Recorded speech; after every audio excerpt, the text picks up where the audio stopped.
Griselda is the new hit Netflix show starring Sofia Vergara about the infamous drug lord Griselda Blanco, which is one of the only, if not the only, infamous female drug lord there is. And at first, when I saw this being teased on Netflix, I actually didn't really have high expectations. But once Griselda came out, it became a bit of a hit. It was #1 on Netflix TV shows for a couple of weeks, and now it currently still sits at #2 since it has come out. And so, me and my sister, who are Venezuelan, were like, okay, let's try watching this. It might just be fun to see Latinos on screen. And I was right about that. However, the show did exceed my expectations that were at level 0. And it actually really did like the first episode, and it gripped me into the show so that I finished the entire thing.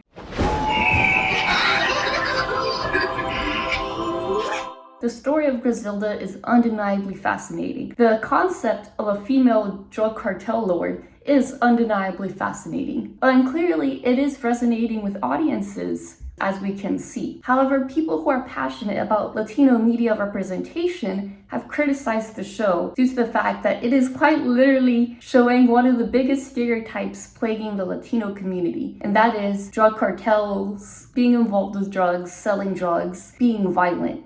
What does it mean to represent a community in film in America, okay? Because that in itself means a lot. Latino media in the motherlands are gonna be way different than what we have in America. And in a perfect world, I wouldn't really even be referencing Griselda as it pertains to Latino representation in America. Why, you might ask? It's because of that very reason. Because in a perfect world, Griselda wouldn't be the only show that's right now making a cultural footprint and cultural impact showcasing a Latino cast. Latinos are the biggest population in America for minorities, and yet we are still one of the least represented communities in media. There is something undeniably wrong there. And funnily enough, Griselda has probably the only canonically Venezuelan character I have seen in American television ever.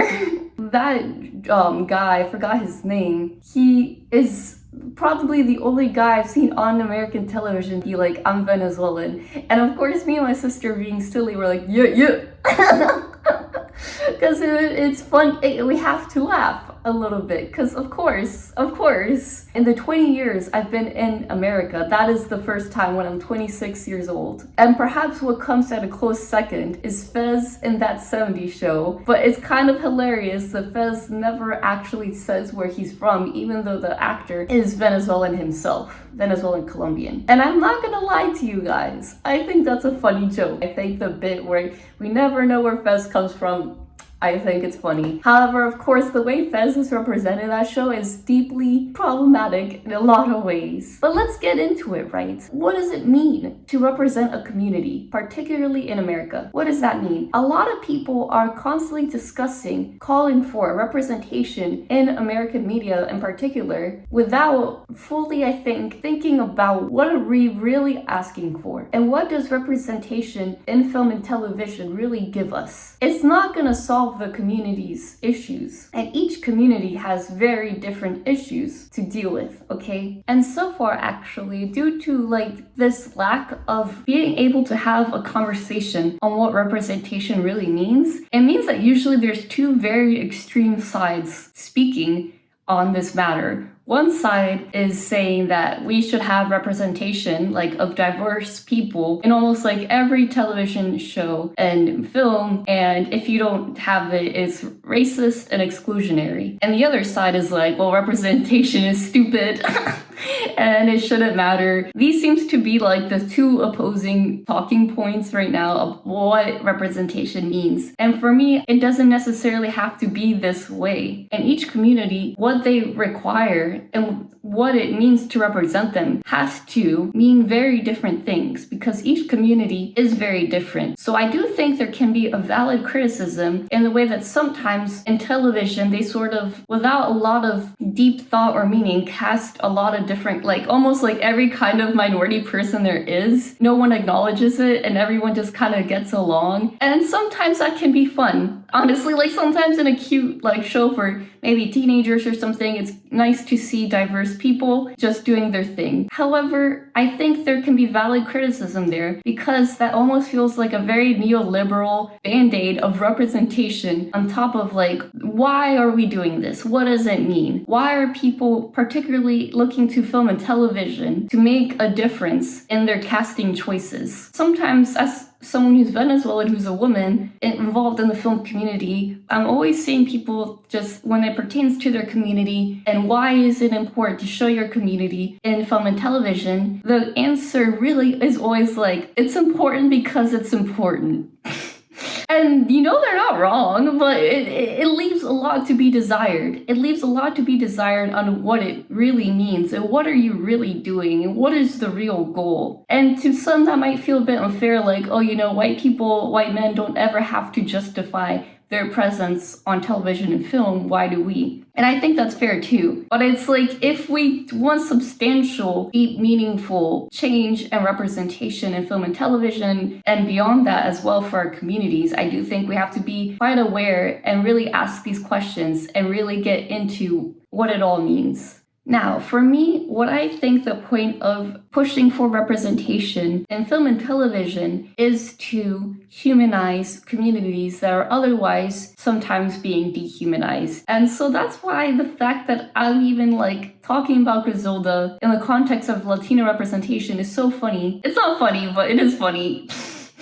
Because like I said, it's one of the biggest stereotypes the Latino community really faces. So then, what does it mean to humanize a community? That question, I feel like, is really important. And I think if you're passionate about particularly Latino representation in America, you have to ask yourself this in context to our community. Because it's gonna mean something very different to every minority community, okay? It's gonna mean something very different to humanize us because the stereotypes that we face are gonna differ a lot from community to community. So to humanize, does it really mean to completely oppose all the stereotypes that people see us as? With the Latino community, that means very specific things, right? Because the stereotypes Latinos face are we're aggressive, we're loud, we're hypersexual, we're violent, we're thieves, we're criminals, we do drugs, we're poor. Like, these are the stereotypes that people who might not, for other reasons, ever really like deeply or truly interact with Latinos might view us as. And they can be very dehumanizing in that way. And even though in America there's a lot of diversity in certain aspects of the country, there's many parts of the country where people may never truly have a conversation or break bread with a Latino person. So their only real viewpoint to Latino people might be through film and television. And that's one reason why I do think it matters quite a bit in this discussion of representation. And, you know, if that's the case, that's why people do care about the fact that the only Latino show in the biggest platform in America, Netflix, is about a drug cartel lady. It can really shape the way people view Latinos in this country and voters, like when they go to vote. Are they going to fear Latinos so that they push for mass deportation? Are they going to support the ICE detention centers? Are they going to vote for someone like Trump, but someone who is very vocally calling Latinos, you know, rapists, thieves, murderers? These things, right? I really do want to emphasize Trump by no means is the only American president that has put forth hurtful legislation to the Latino community. By no means he's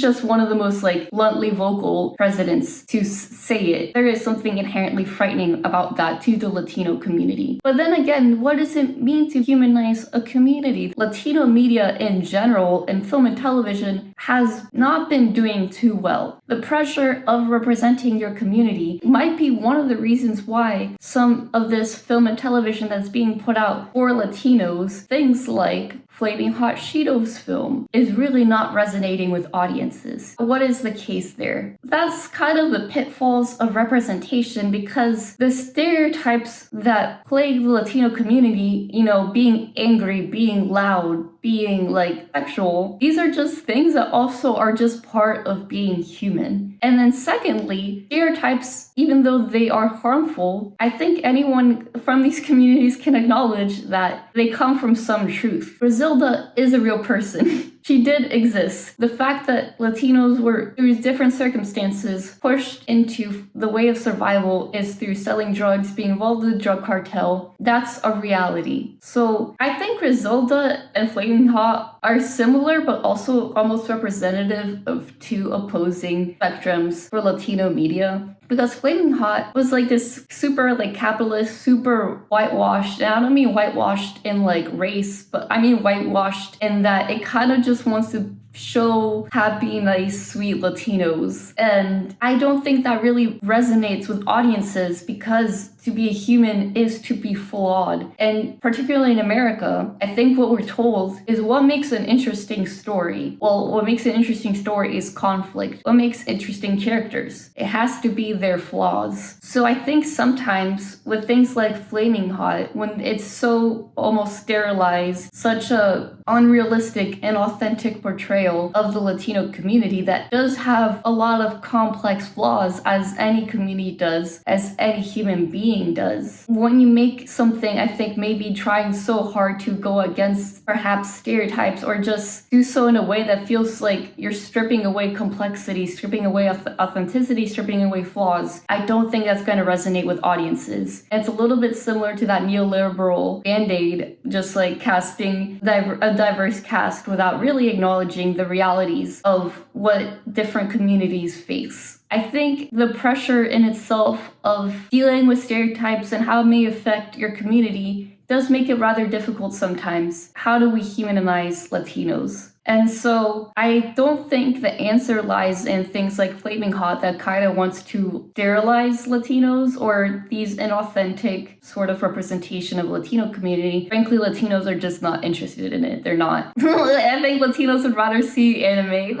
I guess the answer would lie in, at the end of the day, if you want to make representation for a community, it has to be really intimate and really be authentic, because at the end of the day, the more authentic you are with your work and your films, I think that's going to resonate with anyone around the world. And I kind of wanted to compare and contrast Griselda's to some other works of media, something like Blue Eye Samurai, because Blue Eye Samurai, for me, like a very gorgeous show that really was very resonating with me and my friends and my family. It's also very violent. It also follows women, people navigating misogyny and becoming very violent or vengeful in response. You know, Griselda goes through that. Mizu and Blue Eye Samurai also goes through that. And I feel like that was pretty interesting actually to see in Griselda. However, the way Blue Eye Samurai navigates it, I think, is a million times more complex, more interesting than Griselda. And I think part of the reason why is because the creators of Griselda, they're all men besides Sofia Vergara. Sofia Vergara is the only woman in the creator-producer list. Griselda was directed by man, whereas Blue Eye Samurai, the director was a woman, and the creators of Blue Eye Samurai is the couple, right? And so in this couple, one of them's a woman. And I think that's very telling, and that's also something I really want to emphasize for audiences that care about representation. You really can't just stop at casting and actors only because the casting looks diverse, that it's like good representation. You really do have to look into who made this, who's spearheading this, through whose perspective are we seeing these bodies, these characters, these humans being, and the way that they navigate problems. And boy oh boy, I feel like the way Griselda deals with its female drug cartel lord is really weird.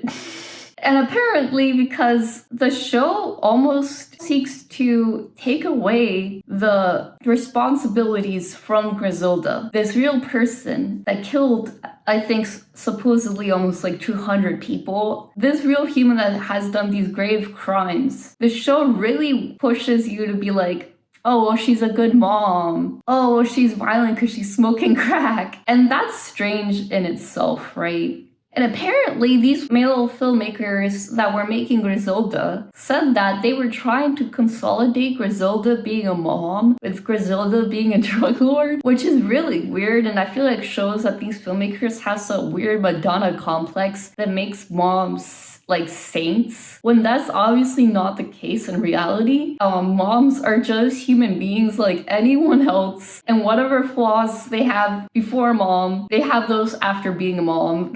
And Griselda had a lot of flaws. Griselda herself, since she was a child, she was involved with prostitution, which is deeply tragic, of course. It's very tragic that that even occurs to anyone. But coming from that sort of background and that sort of an environment of violence and environment of crime, she also supposedly was involved with kidnapping and smuggling humans before she was an adult. And supposedly one of the people that she first killed was a young boy that she kidnapped. So this representation of Griselda, oftentimes cowering, shaking, feeling conflicted by the violence that she's enacting to get to the top, she's represented that way the whole time until she starts smoking crack.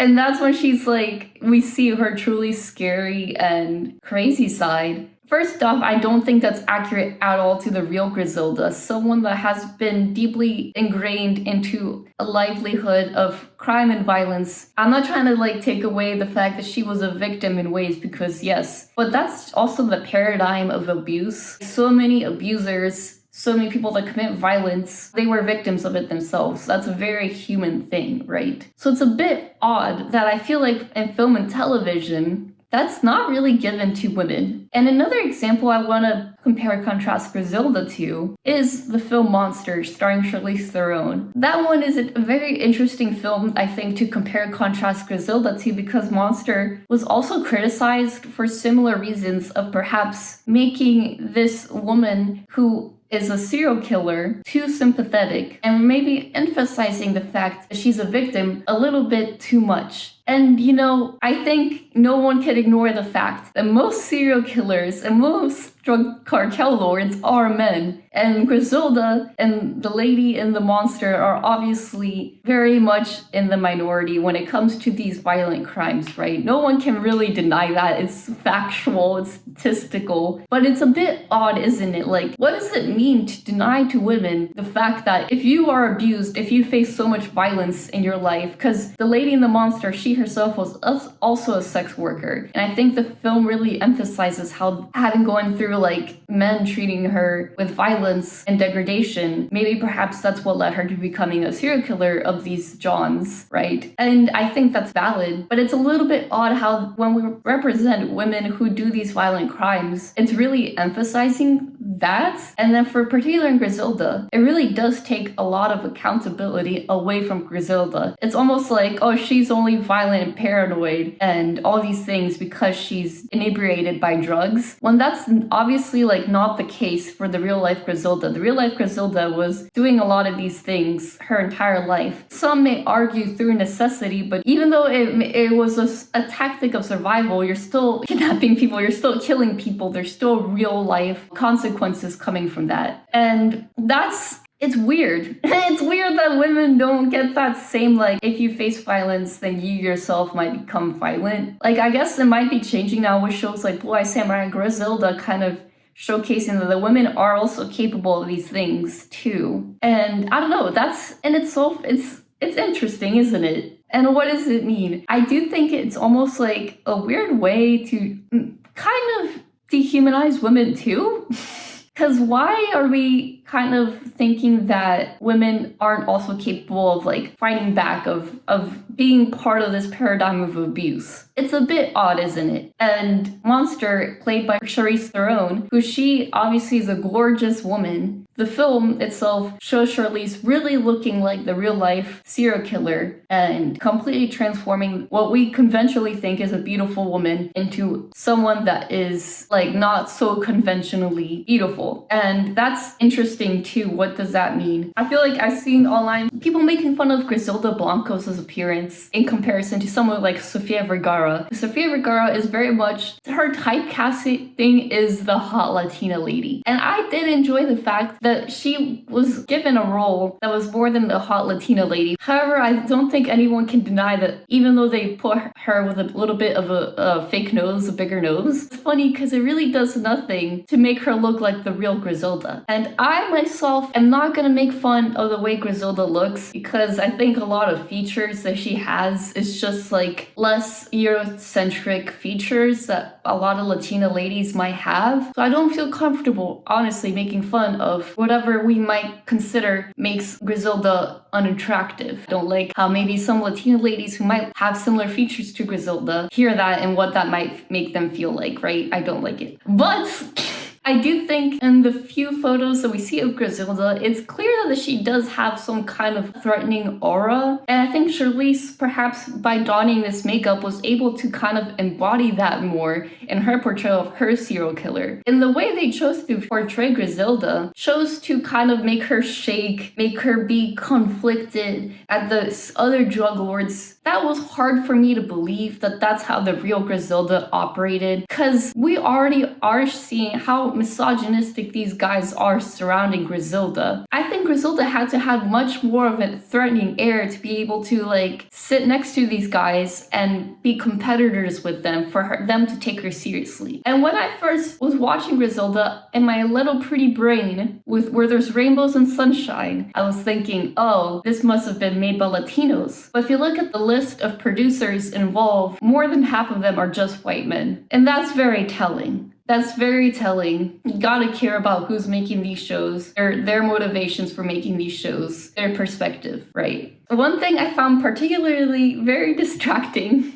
Why is everyone in the cast like a 6-foot slim thick model? Like why? And then I wonder, does it lie in the fetishization of Latinos? Is that why everyone is so hot? Listen, I can accept a Sophia and Betty G cast, but really everyone, even the cops. And when I say model, I do mean like they are really embodying our conventions of beauty. I don't like this. And even down to choices like the costume. Even when the scene where they visit the sex workers in Colombia, it looks so like visually clean, visually beautiful. And the girlies were wearing like lingerie, perfect makeup, perfect hair. And I'm not trying to be classist in saying that like, you know, prostitutes in the motherland might not be gorgeous. I'm not trying to have that sort of classist point, but I am saying that I think that's probably not the reality of the way these ladies were presenting themselves, the way they were existing in these spaces. And the reality is probably that they were doing it out of survival for many different reasons. And it's not as pretty. It's not as pretty and pristine and glamorous as we see in Griselda. This was real people we're talking about. There's real consequences. There's real people that died. And there's a real community that's being harmed by these things, such as the drug cartel. Latino community, both in the motherlands and America, have been deeply harmed by the drug cartel. It's not just a silly like, oh haha, like, oh, we're gonna blah blah blah. No, this is real stuff, bro. And it's really not okay, in my opinion, to kind of make representations that are so pristine and glamorous looking without considering the realities. Because I find that just, for no other reason, it's just disrespectful to the real victims of these criminals. And the sense of consequences really is not as intense in Griselda than like it should have been. Particularly like even example, the way Griselda sort of outsmarts the cops in her sentencing to get less sentencing. That's not accurate. The real Griselda got at least 15 years of just for her drug crimes, and then on top of years for other crimes. The reason she was sent back to Colombia was because of the way that the cops apparently thought that she was gonna like die soon, but then that didn't happen. So regardless, sense of consequences really doesn't seem to be there for the show, because the show at the end of the day is not concerned with that. I do think the show was just trying to make something that looked hot and pristine and glamorous, honestly, even though it had moments of violence. You can't deny, like, at least for me, I was rooting for Griselda the whole time, and that's not okay. And it's funny because even the cop lady, there should have been way more characterization done for her as Griselda's foil, as Griselda's nemesis. But we should have been at least, like, I think, siding a bit with her more, because she's not wrong. Griselda did kill people. The entire time, the cop lady's like, I have to get Griselda. I was like, oh my god, stop. You hate to see a girl boss win? This is not a girl's girl, which obviously is ridiculous, obviously. But that's how the show, I think, in sympathizing so much with Griselda and emphasizing kind of like this idea that she has this heart of gold because she's a mom, I feel like that's where the show kind of does position us to be. And that's not particularly great. And even though cops, you know, have a world of issues themselves and reasons to not like cops, I do still think the Latino cop pursuing Griselda like should have had so much more characterization, because really all we get is the fact that she's a mom. How weird it is that these male filmmakers are obsessed with these women being moms, and that's the way that they humanize them. Like this weird Madonna complex of making moms saints doesn't just end with Griselda, it pertains to the cop herself, because that's the only glimpse into the cop's life we see.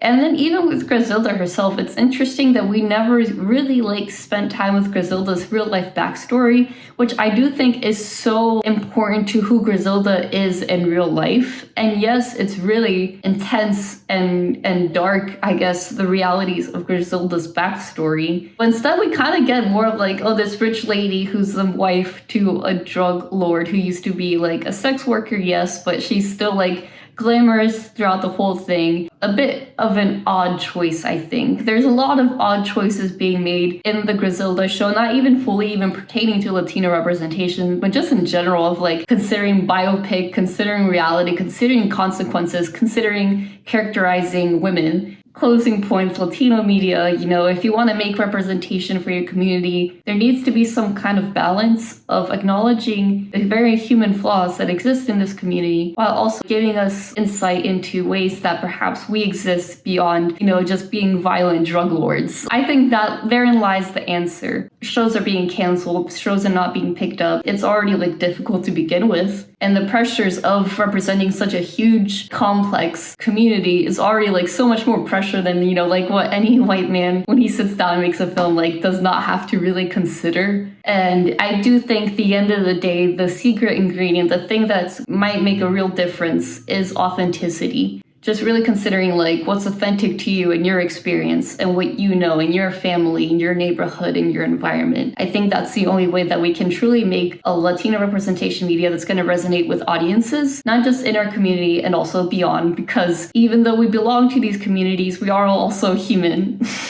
I know, shocking. So, yeah.